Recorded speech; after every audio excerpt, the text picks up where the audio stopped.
Kumusta po kayo? Bago po ang lahat, first things first.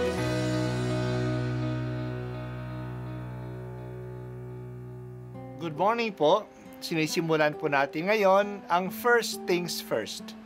At dito po, tinatalakay natin sa unang bahagi ng umaga natin ay ang first readings na binabasa po sa banal na misa. Ito pong tinatalakay natin kasi madalas po kasi marami na tayong alam tungkol sa gospel readings. Pero konti po ang nagsasalita sa first readings. Pero ang first readings, bahagi din po yan ng Biblia, ng banal na kasulatan. Kaya susubaybayan po natin ang mga first readings, basahin po natin at kuminsan kailangan ng basahin ng 2 o 3 beses bago maintindihan kasi hindi po tayo familiar sa mga istorya at sa mga kaisipan na tinatalakay dito. Ang pagbasa mula sa aklat ni Propeta Oseas.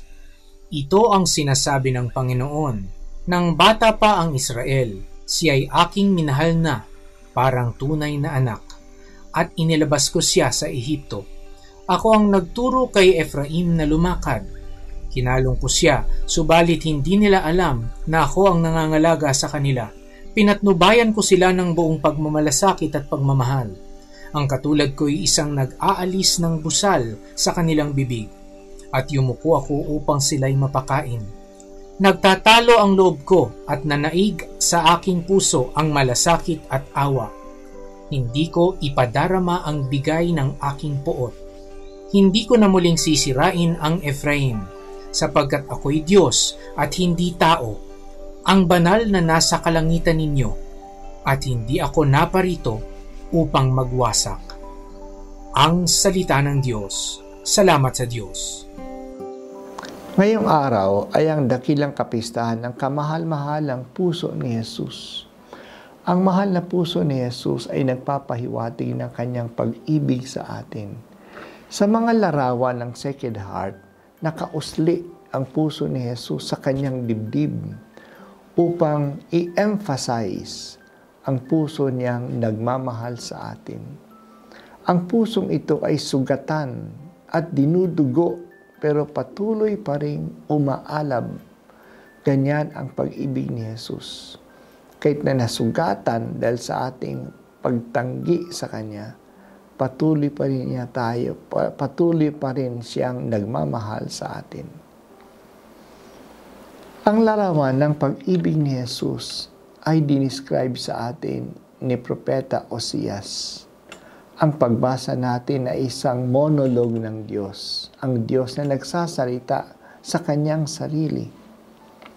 Nung simula pa, bata pa ang bayang Israel, nagsisimula pa lang silang maging bayan. Inalagaan sila ng Diyos. Siya ang lumika sa kanila sa Ehipto at ginabayan sila sa kanilang munting paglalakbay, sa kanilang paghahakbang sa disyerto. Ang Diyos ay parang isang tatay ng inakay na tinuturuan ng kanyang maliliit na mga anak na lumakad o kaya lumipad.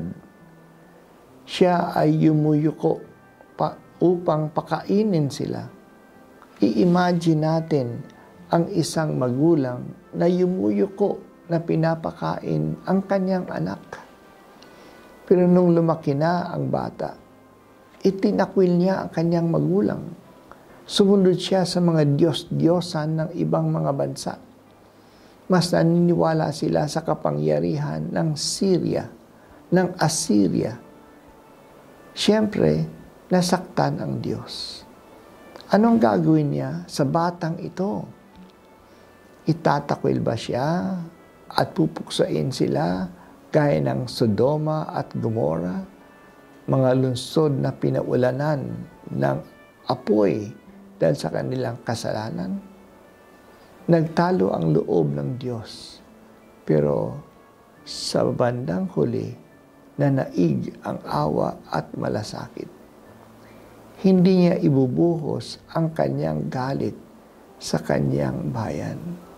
Siya ay Diyos at hindi taong nagpapadala sa galit. Hindi siya naparito upang magwasak.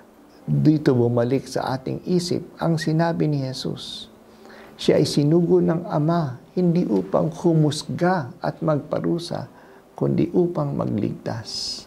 Kaya kahit gaano tayo kasama, mas mananaig ang awa ng Diyos. Yan ang mensahe ng banal na puso ni Jesus. Ang ibig sabihin ba nito na magpatuloy lang tayo sa pagsuway sa Kanya?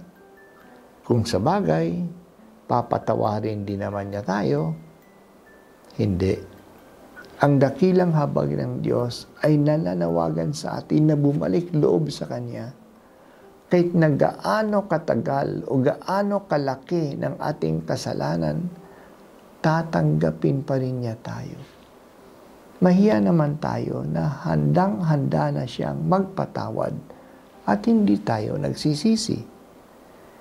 Isa ring panawagan ng debosyon sa Sacred Heart ay pagbabayad puri sa mga kasalanang laban sa Diyos. Inaabuso ang pag-ibig ng Diyos. Kung mahal natin siya, magbabayad puri tayo sa mga naglalapastanganan sa Kanya. Ginagawa natin ito sa pag-alay ng ating mga dasal at mga penitensya at isama natin ito sa mga pag-aalay ni Jesus sa banal na krus, sa banal na misa. Bahagi ng pagmamahal ang pakikiisa sa Kanyang minamahal. Nakikiisa tayo kay Jesus na nagmamahal sa atin.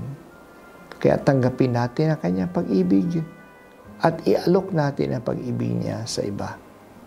Yan ang tunay na debosyon kay Jesus. Patawad, Panginoon, sa mga kasalanan ng mga tumatanggi sa iyong pag-ibig. Ang aking konting pakikiisa sa iyo ay tanda na mahal kita at ayaw kong tanggihan ka na puno ng pag-ibig sa akin.